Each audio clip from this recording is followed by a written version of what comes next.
Va ora in onda Cultura e Arte con il professore Andrea Rognoni. Buongiorno Andrea, a te la linea. Grazie Natalia, una scaletta molto affollata, sempre in vista insomma dell'evento avvento in termini tecnici natalizio.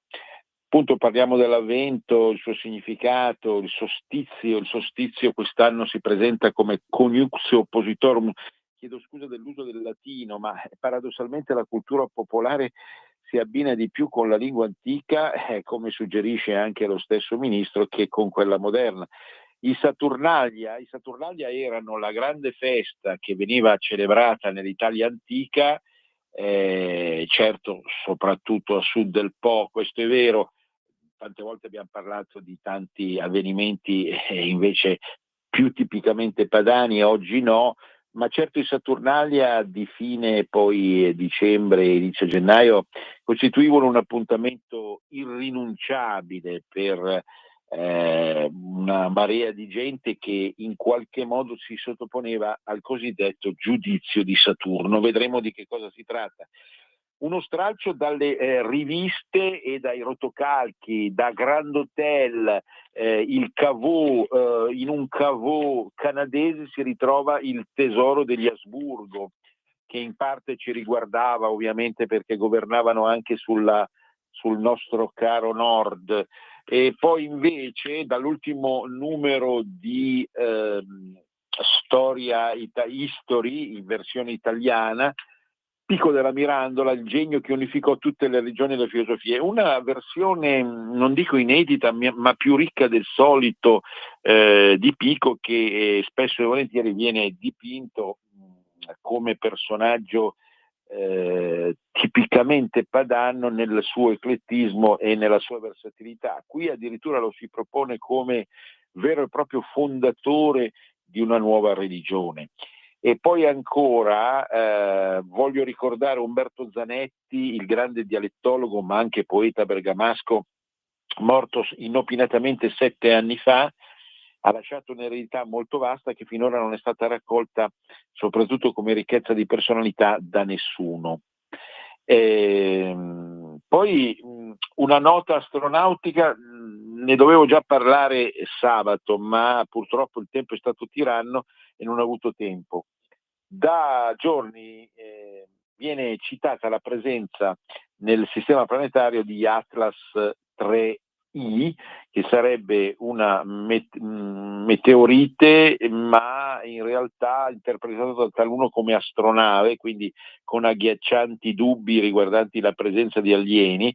E la questione è collegata a un passaggio più vicino alla Terra che avrebbe fatto fibrillare tutti gli ufologi italiani. Vedremo come.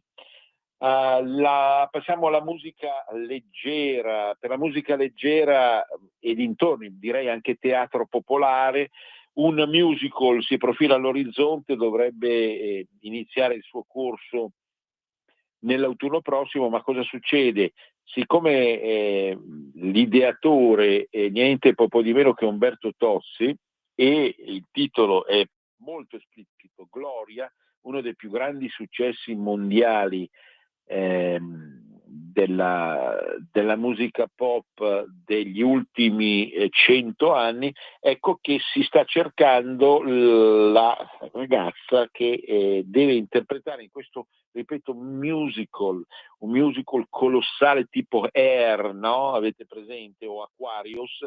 Ebbene, Gloria diventerebbe il vero grande musical del terzo millennio, molto baldanzoso lo stesso Tozzi nelle sue interviste, correlate poi, come vedete dal promo anche della mia trasmissione di oggi, a un ultimo tour preannunciato che chiuderebbe una carriera prestigiosa.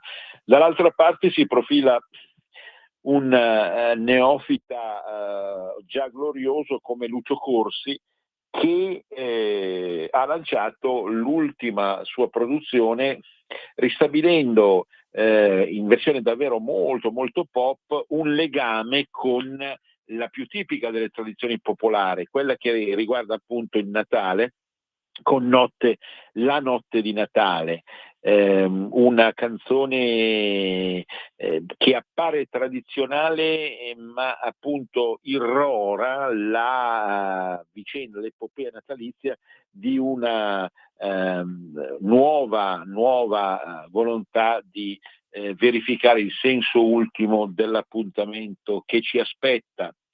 È uscito un libro sul calcio, infine, storia del calcio italiano di Claudio Moretti. Sono 130 anni di passione dai pionieri alla Serie A del nuovo millennio. Ricostruire storicamente quello che è avvenuto per il beneficio di folle impazzite ha senso nella misura in cui riproduce un cliché che è appunto la passione per una squadra che rimane quella cosiddetta del cuore, che deve battere tutte le altre. Un meccanismo da psicologia banale ma inevitabile, che secondo taluni avrebbe sostituito addirittura la dimensione religiosa vera e propria. E infine 50 anni di Radio Popolare, che vengono celebrati tra l'altro nella fabbrica del vapore milanese con una mostra. E ancora oltre, vedete che scaletta incredibile, adesso cerchiamo di recuperare tutti i tasselli. Domani c'è un'udienza del processo relativo alla morte di Nada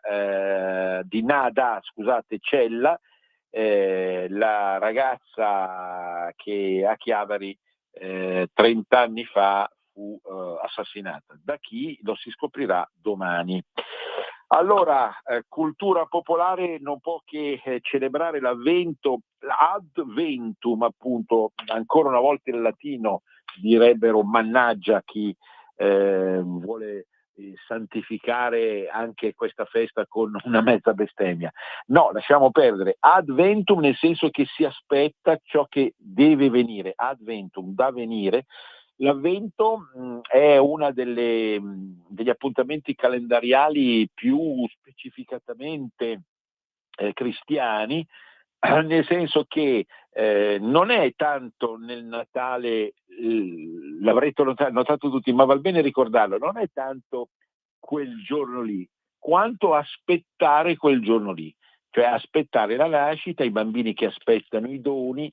Tutti quanti avremo nella mente, in questi momenti faremo passare i ricordi di bambini, di quando eravamo bambini, e l'avvento di un fatto eccezionale.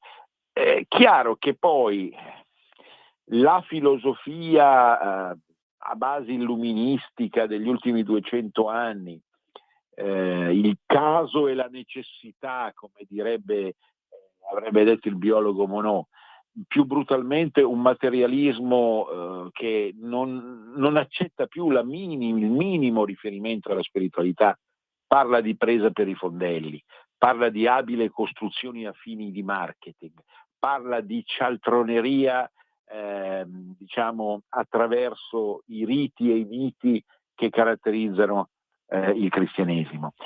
Ma è pur vero che la dimensione psicologica dell'avvento, cioè appunto di aspettare qualcosa, appartiene comunque al lato più profondo dell'animo umano, specialmente occidentale. Ricorderete tutti l'attesa del millennio, della fine del primo millennio, l'attesa poi più recente della fine del secondo millennio. Quindi addirittura uno scrittore romano ha prodotto un libro che vi consiglio, Ingannare l'attesa, che è uno dei più belli mai usciti riguardo alla questione del millennio. Ma in realtà questa predisposizione umana all'attesa di qualcosa di eccezionale si ripete anche nel calendario annuale con l'avvento, appunto. L'idea che bisogna stare in una sorta di patema d'animo perché arriva qualcuno, qualcosa, diciamo un effetto sbalorditivo che cambia le carte in tavola. Chiaro che Al giorno d'oggi questa condizione in termini religiosi è molto ridotta per tantissimi motivi, in parte quello che ho appena detto, ma anche perché appunto la sollecitazione a tutta una serie di comportamenti che persistono in maniera più pervicace e sfiziosa da 50-70 anni a questa parte, quindi dopo la seconda guerra mondiale, e anche qui in attesa spasmodica, in senso masochistico, di una terza, che peraltro qualcuno dice già arrivate, appunto, è chiaro che questo comportamento ha esteso in termini isterici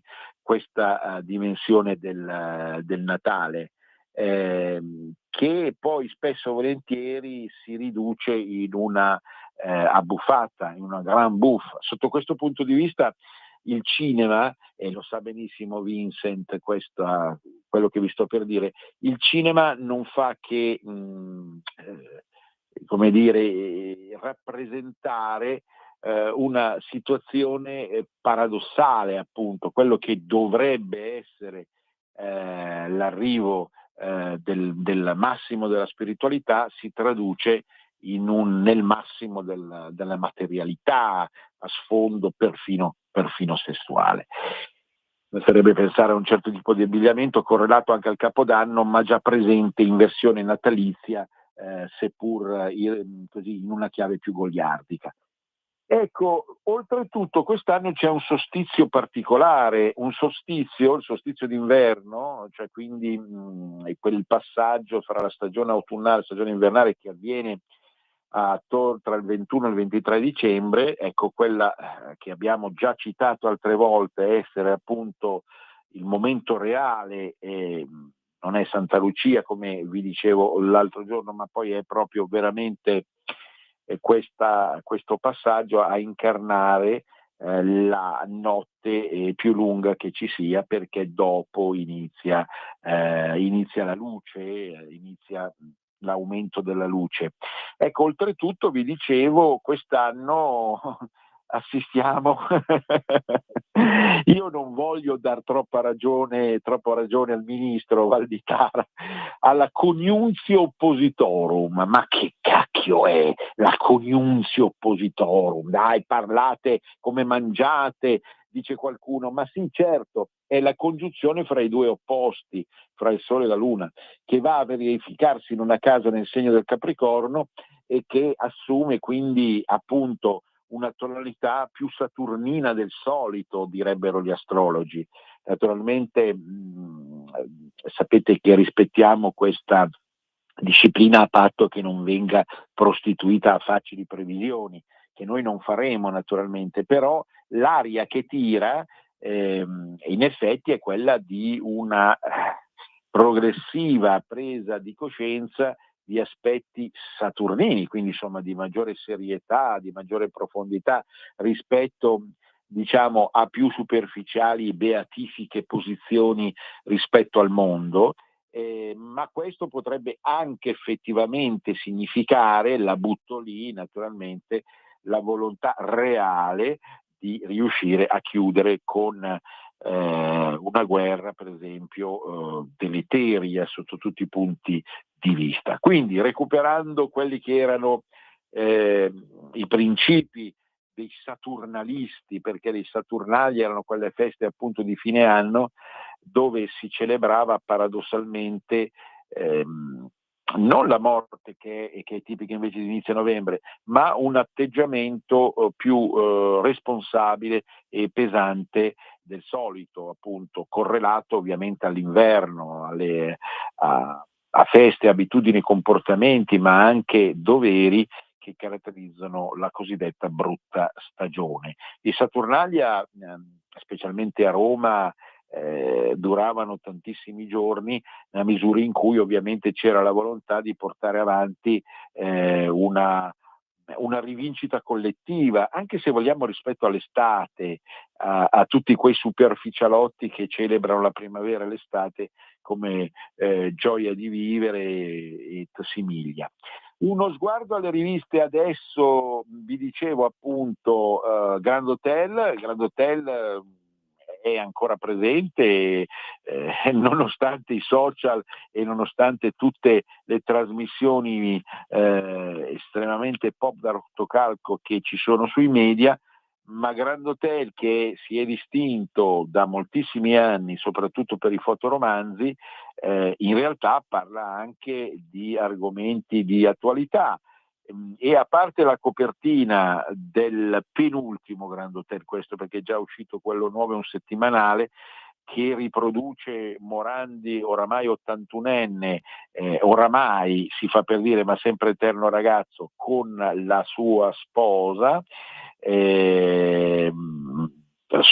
con una battuta però malandrina in copertina. In realtà stava per sposare la Grandi, bene, quindi Irene Grandi, l'altra Grandi, appunto, che è più grande anche dal punto di vista volumetrico, appunto l'attrice, era un po' l'oggetto dell'amore reale di Morandi. Poi le cose andarono male, non sappiamo su che piano, bando a ogni pettegolezzo, e si risolse tutto con il nuovo grande amore che tuttora persiste, anonimo rispetto a anonimo, ma consistente sul piano reale, diciamo, come fama non era paragonabile alla Grandi, ma tant'è, l'amore non ha bisogno di riconoscimenti VIP. Il leggendario tesoro degli Asburgo e il nascondiglio nel caveau del Canada. Quindi per decenni, dice un bel servizio, devo dire, di Manuela Fiorini, appunto si è pensato che i gioielli della corona asburgica fossero stati rubati o venduti, invece erano quasi tutti al sicuro. Quindi a far ritrovare i preziosi dal valore inestimabile è stato Karl Habsburg, il nipote dell'imperatrice Zita. Il nobile ha così rivelato il segreto che la famiglia aveva, sto leggendo chiaramente, aveva mantenuto per 2 generazioni. Ecco, si pensava perso questo, o rubato questo tesoro mitico degli Asburgo, in realtà era nascosto in un caveau in Canada, quindi era ben nascosto in modo tale appunto che non andasse disperso. Ora non si evince dall'articolo di Grand Hotel nella realtà quanto poi fosse consistente, però sicuramente siamo di fronte a qualcosa che ha a che fare con la regalità, ma di più. Per chi ha seguito anche questa radio da quando si chiamava Radio Padania e per chi ha, come molti di noi, ecco, un debole per la Mitteleuropa, come dicevo in un'altra mia trasmissione, centrale operativa dell'Occidente più profondo e sacro, il ritrovamento di un tesoro di questo genere, che è il vero più grande tesoro mai esistito degli Asburgo, è qualcosa di straordinario, perché è un valore simbolico in realtà, no? È il simbolo della tradizione e dell'eredità del Sacro Romano Impero. Un Sacro Romano Impero che si era tradotto negli ultimi tempi degli Asburgo ha una capacità di gestire mezza Europa in chiave federalista, da qui appunto quasi la volontà di imitare quel modello in Italia per rendere finalmente federale e federalista la nostra Repubblica. Già, la nostra Repubblica, qualcuno è un po' nostalgico anche della monarchia o della monarchia in realtà imperiale, imperium, no? Di marca asburgica, altri addirittura basterebbero i Savoia.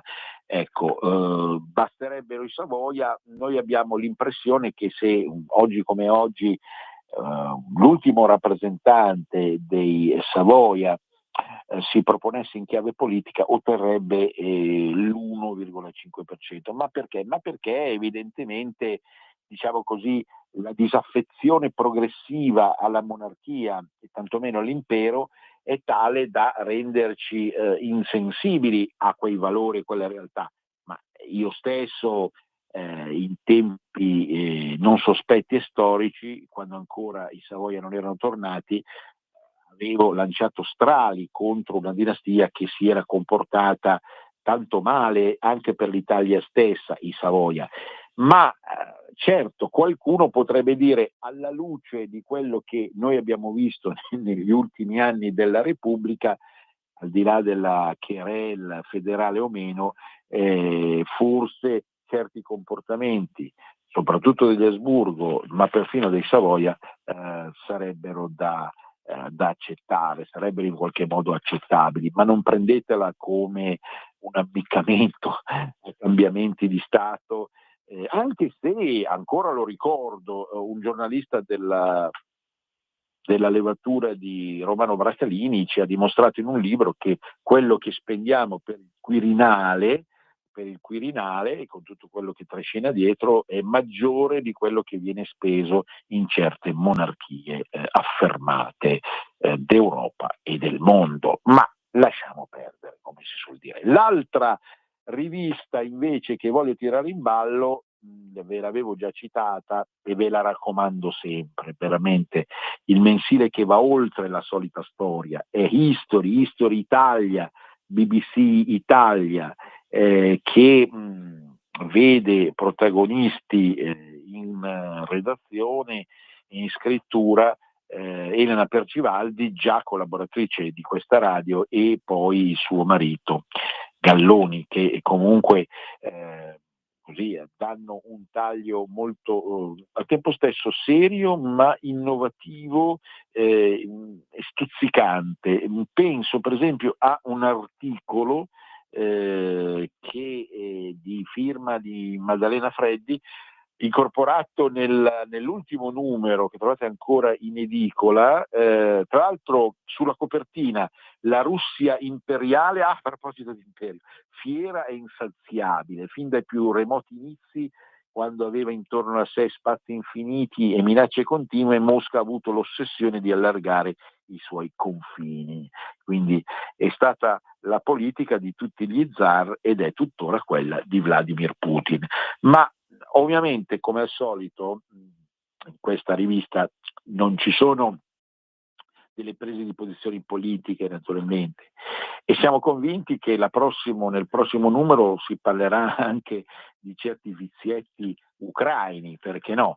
Perché insomma tutto il mondo è paese. Pico della Mirandola, il genio che unificò tutte le religioni e le filosofie, di Maddalena Freddi. Allora, ma Pico, ne abbiamo già parlato tante volte, questa enciclopedia vagante, questo straordinario personaggio dell'Emilia, che sapeva tutto, al contrario di tutto, poliglotto, dotato di una cultura immensa, di una memoria prodigiosa, giovane intellettuale, morì davvero presto, di origini modenesi. Nelle sue opere cercò di armonizzare il cristianesimo, il pensiero classico, la filosofia araba, celebrando la libertà e la dignità dell'uomo. Quindi fu il primo liberale della storia. Così influenzò in maniera determinante le città. Cioè, leggendo l'articolo si ha l'impressione proprio di qualcuno che volesse fondare in termini razionali, ma come una sorta di nuova religione, tanto che poi fu anche inquisito dalla Chiesa, soprattutto per la sua presa di posizione rispetto all'astrologia. Ecco, su queste questioni che, voglio dire, coinvolgono il problema, perché è un problema dell'astrologia ieri e oggi, anche in relazione a personaggi come Alberto Magno, ci ritorneremo presto. Ma appunto, addirittura lui riuscì a unificare le religioni e le filosofie, perché nella sua mente c'era la capacità di riuscire ad assemblare, era una specie di antenato dell'intelligenza artificiale, ma con una marcia in più rispetto all'intelligenza artificiale, perché lui era incarnato in un essere vivente.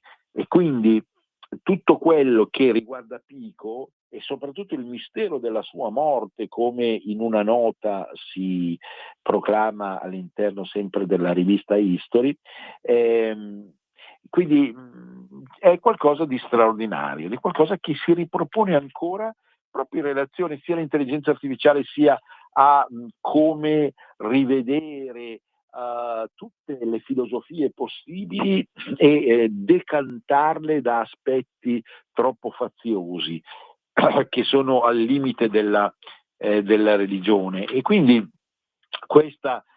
la conoscenza del vero picco può sicuramente essere effettivamente utile. Ecco, sono tutte cose che ci rimandano a una storia, ma una storia che non muore mai e che ridiventa attuale nelle modalità che vi ho illustrato, proprio perché ci ridà la forza di un'idea. Pico della Mirandola. Zanetti Umberto, chi ha conosciuto Umberto Zanetti si sarà reso conto di una personalità originalissima. Umberto Zanetti è vissuto fino a 7 anni fa, vestendosi con un cliché straordinario, il farfallino mitico che portava camicie bellissime e ben, devo dire anche ben stirate, giacche tendenzialmente scure, i suoi occhialini e la capacità di spiegare a tout le monde il verbo della lingua orobica. È uscito sulla rivista, su un giornale, in forma di giornale, ma esce ogni 2 settimane, il Giopì, che io vi ho già citato in Cultura Popolare. Ecco, per tutta Italia, in tutta Italia ci sono delle pubblicazioni che non sono conosciute, di cui la televisione non vi darà mai l'esistenza, no? Solo Radio Libertà, che riportano l'anima più profonda di ogni città, perché pur scritte ovviamente in lingua italiana, ma sono anche vicine alla sensibilità del mondo dialettale, riportano poesie, lezioni, personaggi appunto che hanno avuto a che fare col mondo dialettale, oppure la storia locale, la toponomastica, le tradizioni. E qui appunto vi cito il titolo di questo appena uscito Giopì, La malinconia del mancino, la leggerezza del papillon. A 7 anni dalla scomparsa, i familiari e gli amici di Umberto Zanetti lo ricordano con l'allegria che sapeva portare in ogni contesto. Non era un personaggio facile, lo hanno detto in tanti, aveva anche spesso delle alterazioni di umore di cui ho dovuto scontare anche io una volta il fio. Ma è naturale, perché i geni non sono persone normali, l'abbiamo già visto con Pico della Mirandola, che andava in giro a squadernare opzioni filosofiche le più incredibili. Quindi Umberto Zanetti, tra l'altro protagonista anche di una trasmissione televisiva su un canale locale, ma poi comunque conosciutissimo in città, soprattutto operativo in termini anche poetici, e collaboratore soprattutto del mio centro regionale delle culture lombarde, che lui criticava per certi aspetti come lingua beforcuta, ma amava nel suo profondo essere come exemplum. Usava anche molto bene il latino, conosceva un sacco di lingue antiche e moderne, oltre ovviamente in maniera sacrosanta e regolare la lingua bergamasca. Ma amava come simbolo il mio centro che sapete ha sede a Busto Arsizio, di rivincita del mondo popolare. Ecco, il ricordo è questo, di un uomo che forse ci è stato tolto in maniera prematura per tutta una serie di concause, e che però ha segnato l'orobicità, ecco, come rivincita, voglia di rivincita di un mondo che spesso e volentieri viene bistrattato anche dalle televisioni nazionali. Allora, vi dicevo, siamo alla fine oramai della prima parte, e quindi l'Atlas 3i lo rimandiamo dopo. Sentiamo da Natalia la proposta di break. A dopo! Stai ascoltando Radio Libertà, la tua voce libera, senza filtri né censure, la tua radio.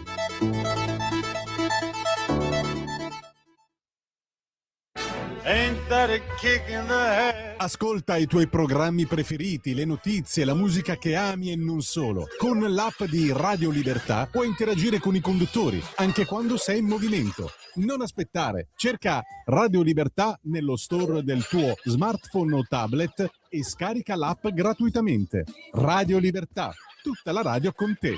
Scopri di più su radiolibertà.net. Semplicemente la tua radio.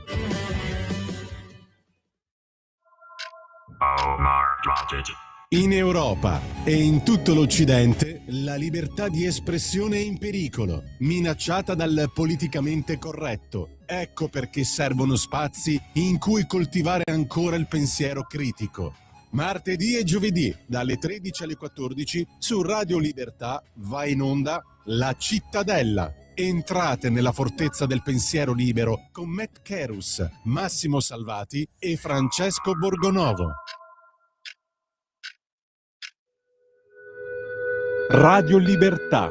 In un mondo in cui i mezzi di informazione vanno verso una sola voce, una radio che di voci vuole averne tante.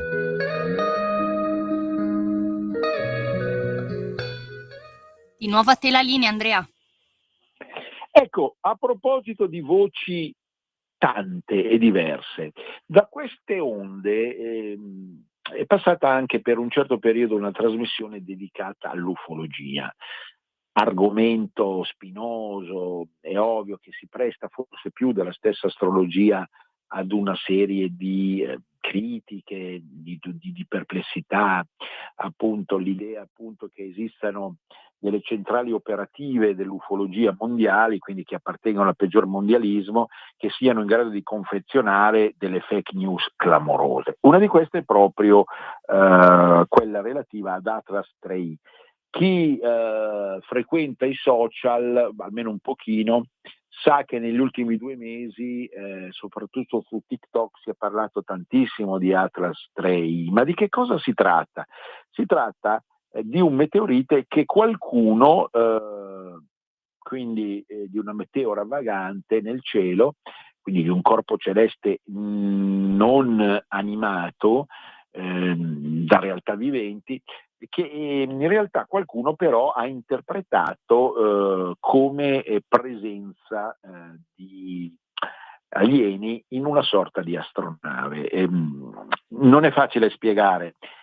L'intercettazione attraverso anche telescopi era quella di una massa bislunga, a forma sì di meteorite, ma in realtà luccicante, come se ci fossero delle finestre da cui usciva della luce, delle fonti di luce, ecco. E quindi qualcuno si è azzardato nel pensare addirittura che fossero arrivati finalmente gli alieni. Il problema è che Atlas 3i attraversa tutto il sistema solare e si avvicina, sempre in termini relativi, ecco, di anni, alla Terra. Questa vicinanza alla Terra, anche qui, vedete come nella cultura popolare c'è sempre questa tentazione costante di riuscire a pensare a qualcosa che sta per succedere, no? All'attesa di qualcosa che arriva dall'esterno, che arriva dal cielo, dall'aldilà, e che propone, o da mondi lontani, e che propone, come dire, una forma di salvezza, no? Di salvezza, qualcuno che viene a salvare una situazione che sembra ormai compromessa.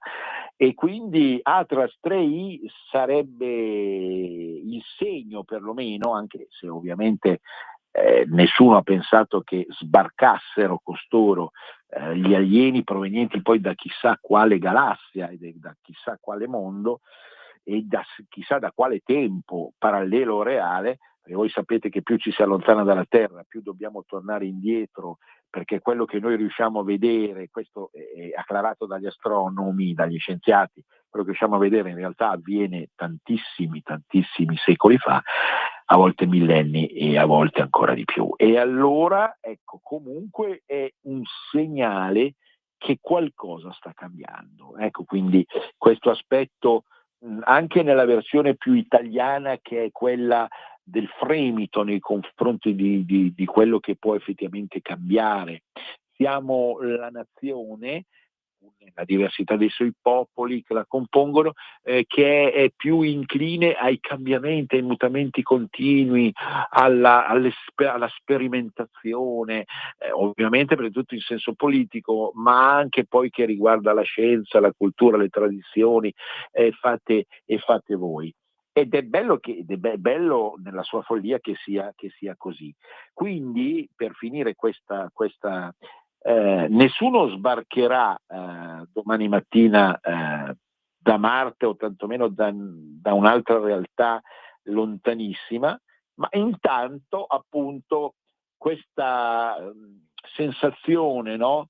Di fine di un'epoca, di inizio di un'epoca nuova, continua a trovare dei feticci che riescono a riempire le nostre giornate, le nostre serate, perché probabilmente non ci basta la vita quotidiana, non ci basta mangiare, bere, celebrare il Natale, non ci basta amare ed essere amati, vogliamo qualcosa di più, qualcosa che in qualche modo sbalordisca, che superi ogni narrazione, in un'epoca in cui la letteratura è in crisi, perfino il cinema è in crisi, quindi serve qualcosa di strepitoso, qualcosa che ci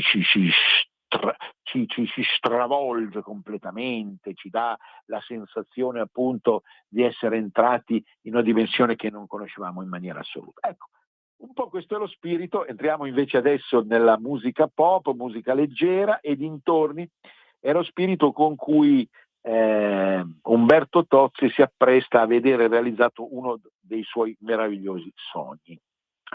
Io non dimentico mai di citare per la famiglia Tozzi anche il fratello il fratello di Umberto, che è venuto meno qualche anno fa e che in realtà aveva iniziato un'epopea musicale con I tuoi occhi verdi, una delle più belle canzoni degli anni 60, ma poi è arrivato Umberto sicuramente con Gloria, che è nella sua potente derubricazione popolare, ecco, fine anni 70, anni molto intensi del piano della musica pop. Ovviamente l'ho già citato, Noi figli delle stelle, dell'ormai 75enne attualmente Alan Sorrenti. C'è un'analogia fra Alan Sorrenti e Umberto Tozzi, perché i due cantanti, Sorrenti napoletano, Tozzi torinese, ma in parte di origine pugliese, sono tali da riempire la scena proprio, no? Per tantissimi motivi, con stili diversi, ma per una forza e quasi una predestinazione. Così, appunto, il Tozzi realizza un suo sogno attraverso chi lo farà in termini reali come regista, ed è il musical Gloria.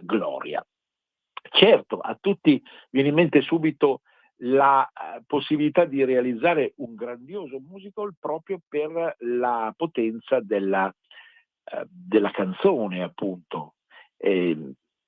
Orecchiabile è il minimo dire, naturalmente, ma di vasta eco sonora, no? E quella A che non finisce mai nella ripetizione frequente di un nome che è un nome anche lì particolare, naturalmente, che evoca sul piano semantico del significato qualcosa che va oltre la dimensione femminile, no? E va a incipriare, come dire, attraverso magari la fama, il successo, tutto quello che appartiene al destino. E quindi Gloria, ma c'è un piccolo problema, come lui ha detto nell'intervista. Tozzi, anche lui 75enne oramai, bene o quasi, insomma siamo lì, 3/4 di secolo. Dunque ha detto: guardate che stiamo cercando la ragazza giusta, perché tu imbastisci a livello teatrale con ovviamente un ricorso sonoro classico, ormai classico, perché ormai la musica degli anni 70 è un classico, non si appartiene al mondo pop, ma è paragonabile a un'opera, a un'opera lirica quasi, come eco di importanza. E quindi una ragazza che sia in grado, anche qui qualcosa di tipico della cultura popolare. Non è mai un caso che quella persona emerga dalle tenebre come destino, nel fare qualcosa, nel recitare una parte, ma anche nel vivere una certa situazione familiare, sociale, culturale, perfino criminale. Alla criminalità arriveremo verso la fine della trasmissione. Quindi Gloria deve essere quella che sarà la protagonista del musical, un musical che secondo Tozzi dovrebbe arrivare fino a Broadway, dovrebbe riuscire a spaccare in tutto il mondo, ecco, quindi paragonabile agli altri, Aquarius, ai musical di sfondo pop che hanno veramente sbancato. E quindi mi raccomando, qui si tratta di una scelta circostanziata, mica vi metterete a fare del Me Too per dico registi o dintorni. È una battuta, perdonatemi. Si tratta di riuscire a scovare la persona che non solo sul piano tecnico è in grado di cantare e recitare nella maniera giusta, ma anche di riuscire a convincere un pubblico che altra gloria non ci potrebbe essere. Il musical verrà rappresentato a partire dall'autunno e io auguro sinceramente che sia un successo, perché personalmente amo i musical. Non li ritengo finiti, superati, li ritengo un'operazione tipica della cultura pop moderna che è andata progressivamente sostituendo nei giovani, nell'animo dei giovani, appunto la musica lirica o una parte della musica classica. Il balletto e la danza conservano la loro importanza, ma il balletto, ovviamente mi vengono in mente i protagonisti attuali che sono bravissimi, fa fatica a stare al passo di una narrazione vera e propria, perché la narrazione ha bisogno di un testo che in questo caso esiste appunto ed è Gloria. L'altro personaggio di cui vi volevo parlare è Lucio Corsi. Oramai la gente in Italia, in parte in Europa, si è fatta l'idea del nuovo cantastorie. Anche qui, stralciando le varie riviste, ho visto che si parla nell'ultimo, ecco, giusto perché ne prendo così tante di riviste, o le ricevo così tante che faccio fatica a vedermi bene, ma nell'ultimo Focus Storia si parla dei cosiddetti cantastoria o cantastorie, che vengono incarnati soprattutto nella musica leggera da personaggi come Fabrizio De André, per capirci, e con altro timbre, un'altra finalità, Rino Gaetano e altri personaggi più eccentrici naturalmente. Sono stati tanti e hanno avuto, se diciamo si sono presentati nella maniera giusta, un grande successo. Adesso è la volta di Lucio Corsi, grossetano, personaggio che sembra uscito da un fumetto, ha sbancato letteralmente al Festival di Sanremo, suscitando entusiasmi sia presso un pubblico radical chic che presso un pubblico più autenticamente pop. Adesso lui mi propone un testo, una canzone, quindi una storia, come cantastorie, che riguarda la notte di Natale. Cercatela, il titolo è La notte di Natale, la troverete ovviamente ormai partendo anche da Google, e avrete l'impressione di un disco, usiamo ancora questo termine classico che mal si adeguerebbe all'ultima tecnologia, è davvero portentoso, laddove l'ironia, gli ammiccamenti che sono tipici delle canzoni, per esempio quella di Sanremo o le altre uscite più recentemente, tutte secondo me azzeccatissime, di grande successo. Ecco, rispetto a quello c'è anche come un recupero di una forma di sacralità. Vedete, il sacro paradossalmente non usa sempre gli stessi linguaggi in ogni epoca, cambia registro. E ancora più paradossalmente il sacro, per sopravvivere, deve usare anche dei mezzi che non sono più quelli classici, naturalmente, che trapassano attraverso, quando sentirete la canzone, una vicenda d'amore. È la notte di Natale, e nella notte di Natale Lucio scopre l'amore in una forma, non vi preannuncio, non vi spoiler, per chi non ha ancora sentito la canzone, io la trovo una bomba. Dunque, attraverso appunto l'avvicinarsi in un destino che è voluto quasi dalle forze dell'aldilà, ma ancora con quella capacità di, come dire, di far tornare nella quotidianità anche il sacro, in modo da liberarlo da quell'ipoteca appunto troppo saturnina, troppo pesante, irreversibile, a cui ci ha abituato un certo modo di gestire la religione. Voi sapete che sta parlando una persona che critica certi spunti della ipermodernità, della postmodernità anche ecclesiastica, ma che non può d'altra parte pensare che una tradizione rimanga legata solamente alle forme desuete, proprio perché la capacità della tradizione, e questa è una grande conquista degli studiosi della cultura popolare attuali studiosi della cultura popolare, proprio quella di vestirsi di cose nuove. E Corsi, a proposito di vestiti, qualcosa ne sa. Un grande libro sul calcio italiano, sì, assolutamente, è uscito da qualche giorno in libreria, Claudio Moretti, Storia del calcio italiano, 130 anni di passione, dai pionieri alla Serie A del nuovo millennio. È una storia raccontata nella maniera giusta, secondo me, magari per quelli che non seguono direttamente il calcio o che non tifano, perché il tifo è una malattia, voi lo sapete. E vi vorrei citare a tal proposito appunto certi titoli di certi capitoli che rendono bene proprio la capacità di adesione di questo libro al senso ultimo di un recupero storico delle cose, cioè il recupero di uno scenario tipico del mondo pop, quale è appunto il calcio, soprattutto maschile, e quindi diciamo sospettosamente maschilista. Poi dopo c'è qualcuno che addirittura ha parlato di omofilia del tifoso per 22 doppie gambe che palleggiano, ma chissà, misteri della psiche umana. Quindi appunto vi volevo citare una monetina colorata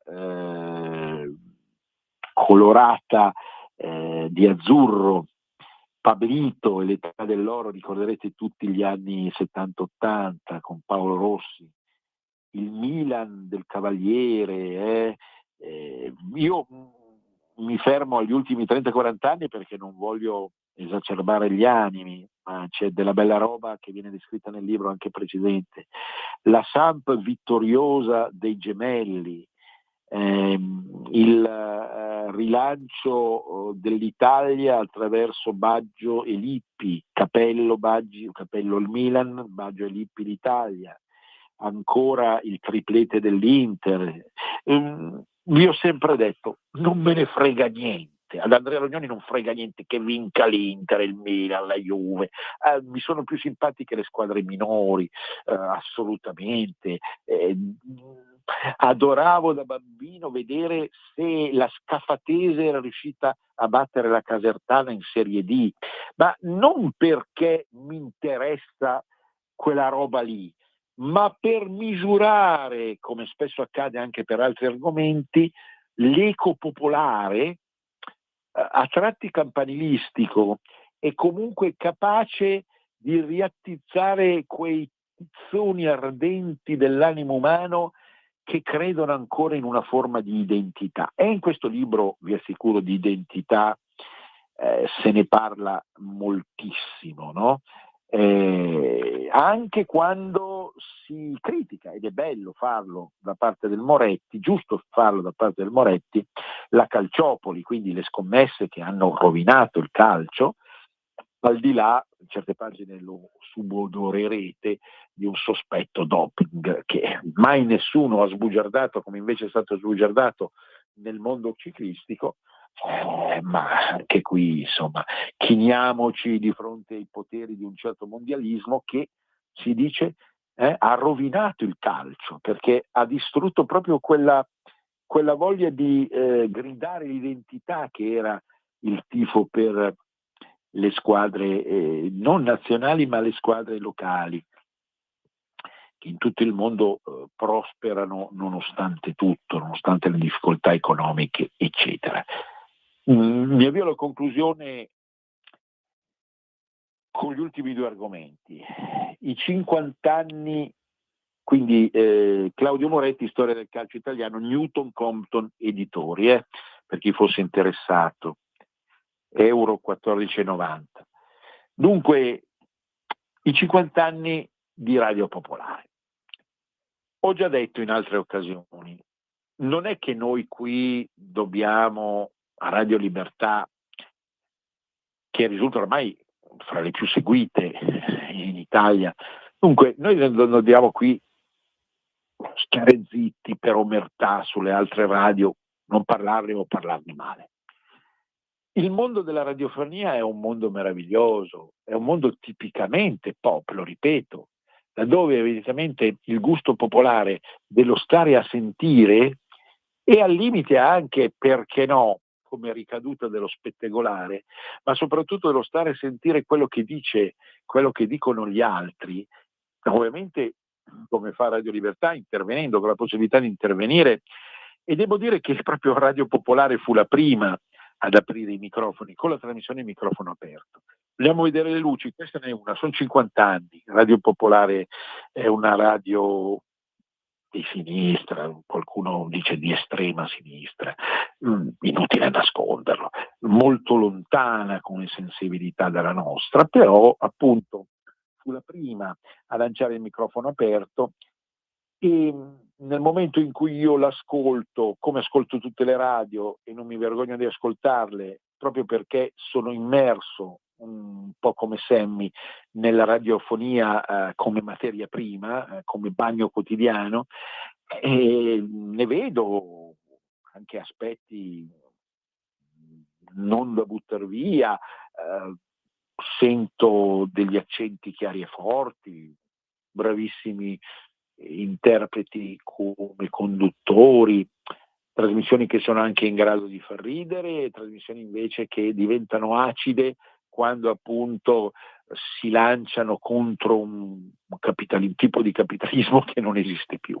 Se vogliamo vedere i contenuti in questi 50 anni, l'esasperazione, le caricature, i trionfalismi inutili, questo gusto dell'utopia, sentivo ancora stamattina a Radio Popolare e molti telefonano a Radio Popolare e dicono ma oramai vivo in una dimensione virtuale, perché purtroppo fanno capire il comunismo non si è mai realizzato e mai si realizzerà, però diciamo continuiamo a sognare attraverso questa radio, insomma, in qualche modo, ma è una cosa, è una prassi che altri fanno con altre radio, masturbarci mentalmente.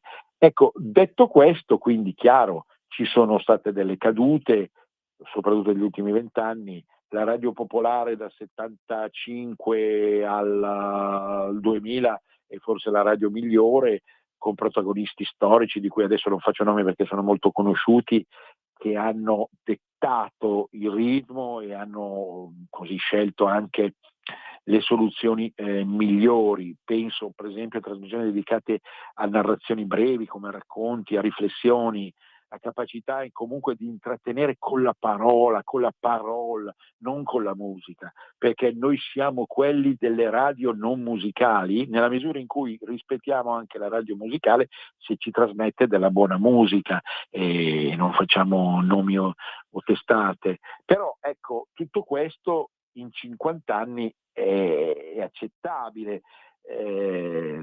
le discese, le risalite, citando Battisti, l'accostarsi ad alcuni movimenti, alcuni partiti, magari usando l'acido peggiore, qual è? I chimici mi soccorrano nei confronti di un mondo di destra ritenuto implacabile, repressore, ovviamente in certi casi fascista e via dicendo.